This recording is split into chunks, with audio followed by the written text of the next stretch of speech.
Provision follows purpose. All of your needs, not just needs and desires will be met 100% of the time when you are fully vested in that. Let me give the definition of soul mission again. You have a soul that is greater than your individual life. I don't say life purpose, I say soul mission, because your soul is greater, is more powerful than this individual life that you're living. You've lived many lives. The soul is greater. It's a cumulative of all of those lives. So we're talking about the soul. It also says that you are connected to source, energy, non-physical, okay? God, if you will. Mission.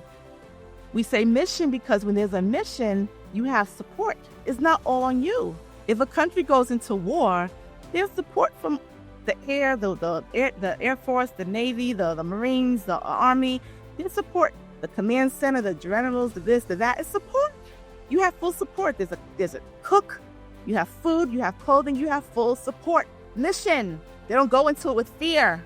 And I mean fear of not having the provisions that they need. What I'm saying is that as a soul born, it is the same thing. You have a soul's mission. You're not in it alone. What are you afraid of? You have physical and non-physical beings that are there to support you. You have your physical soul family, the real ones that are here. It's like, do it. You doing something? Let me support you. How can I help you? You want to give up? Don't give up. You're at the friction threshold. And even greater than that, you have the non-physical, your spirit team. That's doing everything, all the calculations, all the everything for you. So when you get in the place of there is no plan B, it's just this. I'm telling you the scariness of it. I told you the terms. Why it's scary.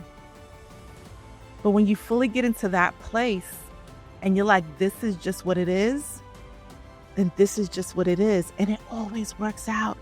It always works out. There are people that are not spiritual that understand this spiritual science, and they tap into this spiritual science and look at their lives, and they will say whatever. They will say God, Buddha, whoever. They don't even have that knowledge, but they know that I locked into this thing and it worked.